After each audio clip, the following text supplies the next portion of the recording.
उत्तर प्रदेश के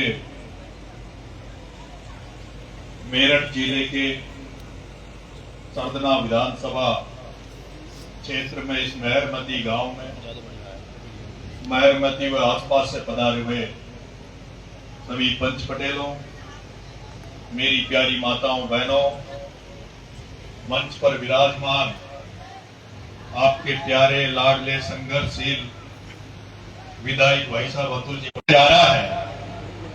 और अगर वहां छोटी मोटी भी कहीं कोई हो गई तो पुलिस की जरूरत पड़ सकती है, इसलिए वहां पुलिस आती है।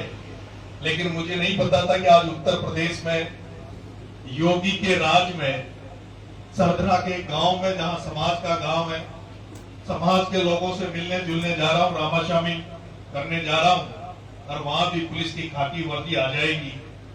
तो ये बड़े दुर्भाग्य की बात है कि सरदना में भी पुलिस साथ साथ आई।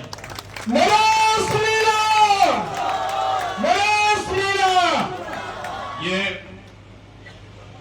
आपकी जो पश्चिमी उत्तर प्रदेश की मेरठ की जो धरती है, ये बड़ी पवित्र धरती है।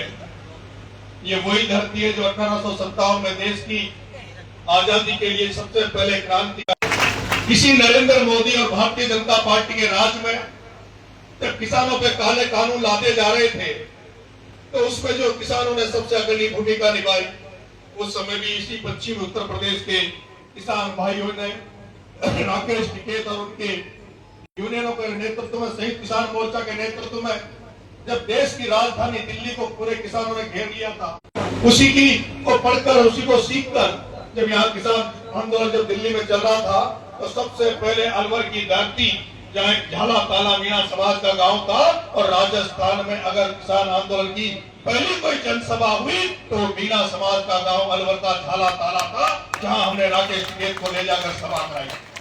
उसके बाद आपने नोटिस किया होगा, अगर राजस्थान की राजधानी जयपुर में किसानों के लिए रेलवे ट्रैक एग्जाम किया था, तो आपके बेटे नरेश मीणा ने रेलवे ट्रैक किया।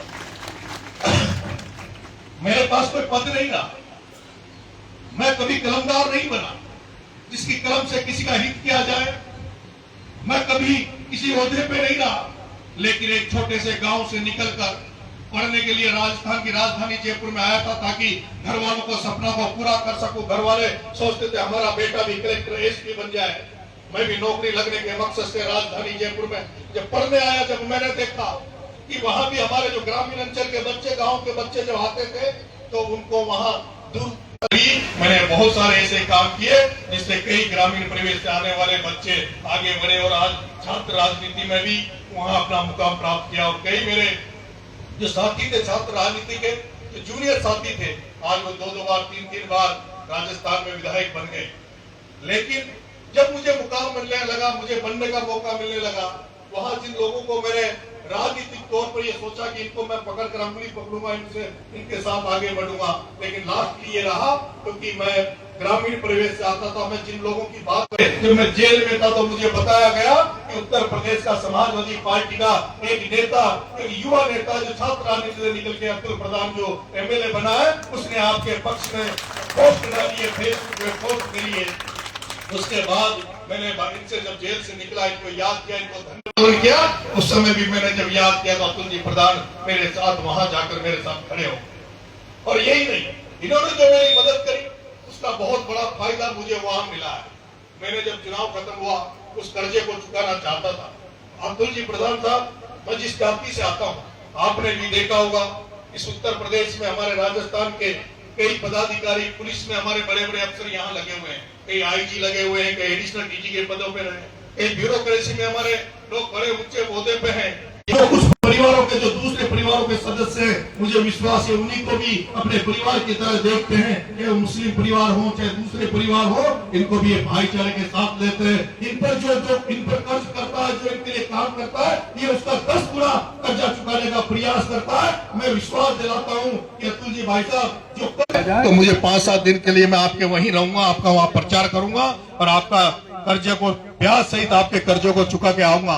लेकिन कल परसों इन्होंने कहा कि मेरा अभी 3-4 गांव मीणा समाज के हैं, वहां मैं एक कार्यक्रम रख रहा हूं और मैं चाहता हूं कि आप इसमें आए। मेरी माँ पिछले कई दिनों से बीमार है, उनका अभी मैं यहाँ आया हूँ तो मुझे कोई अंतर नजर नहीं आ रहा। जैसे मैं वहाँ राजस्थान में समाज के गांव में जाता हूँ, जिस तरह से पीढ़ी लुगड़ी में मेरी माता बहनें मिलती है, जिस तरह का ड्रेस कोड राजस्थान में देखने को मिलता है, वही ड्रेस कोड, उसी तरह का पहनावा, उसी तरह का भाईचारा, उसी तरह का सम्मान, जिस तरह से राजस्थान में आपके बेटे का सम्मान होता है, जिस तरह से माला साफा पहनाया जाता है, आज इस उत्तर प्रदेश की धरती मेहरवती में जो आपने मेरा स्वागत किया है, इसका मैं जिंदगी भर आपका आभारी रहूंगा, जिंदगी भर आपका एहसान। मेरी माता बहनों, मैं भी मेहर गोद का हूं, मेरे मामा जोरवाड़ हैं, मेरी दादी खोकड़ है, और आज से 150 पौने 200 साल पहले आपने सुना होगा करौली जिले में एक टोडा भीम गांव विधानसभा है, टोडा भीम तहसील है, उसी टोडा भीम से माइग्रेट होके, जैसे एक मेरी माता जी कह रही थी अभी जब गांव से निकल रहे थे कि बेटा मैं भी अलवर की रहने वाली हूँ, मेरा पीहर अलवर में है और मैं कावट गोद की हूँ। उसी तरह से 150 साल पहले हम लोग भी करौली जिले के टोडा भीम से माइग्रेट होके और हमारे पूर्वज उधर बारा और कोटा की तरफ चले गए।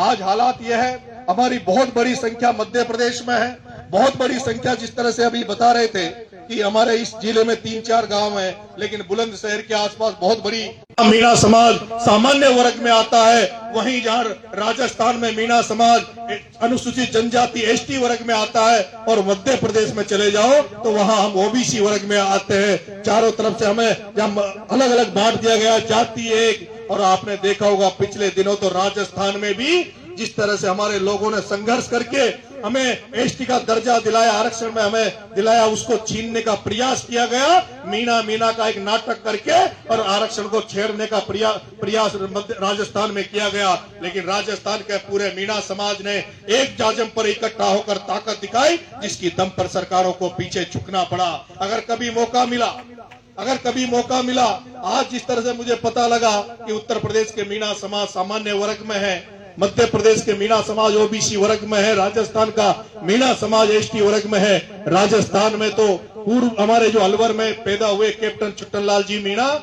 उनकी देन है कि कैप्टन छुट्टनलाल जी मीणा जब उनके टाइम पर जब वो इतने जागृत थे, इतने आगे थे कि उन लोगों ने कोशिश करके लड़ाइयां लड़के और हमें एसटी का दर्जा दिलवाया। कभी आपका बेटा अगर कभी किसी लायक बना तो कभी न कभी पूरे देश के मीणाओं को एक करके कभी न कभी दिल्ली में बैठेंगे।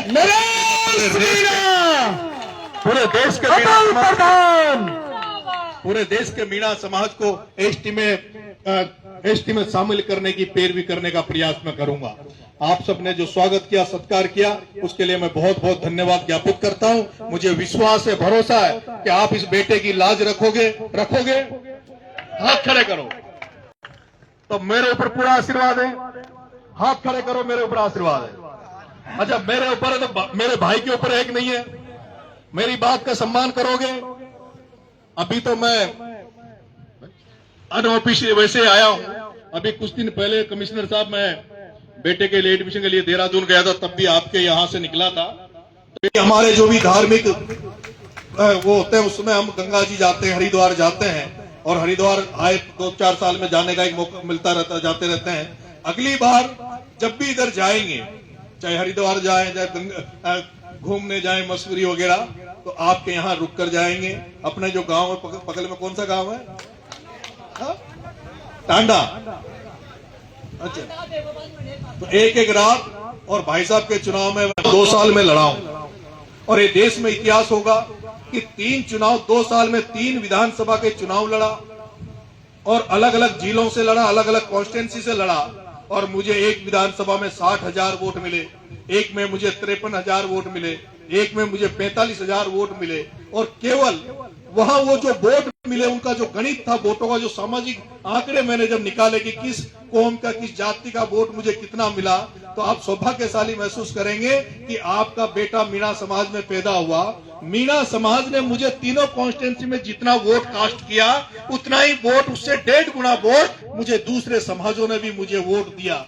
और अब मैंने जिस तरह का मैं अब आगे बढ़ रहा हूं, मैं सोचता हूं कि केवल एक जाति से भी काम नहीं चलता। आपको अगर आगे बढ़ना है तो सभी जातियों को साथ लेके चलना पड़ेगा, सामंजस्य बनाना पड़ेगा, सर्व समाज की बात करनी होगी, तभी आप आगे बढ़ पाएंगे। चाहे आप व्यापार करें, चाहे आप नौकरियों में जाएं, चाहे आप राजनीति में जाएं, जहां कहीं भी आरक्षण के नाम पर 2 जातियों को, गुर्जर मीणाओं को लड़ा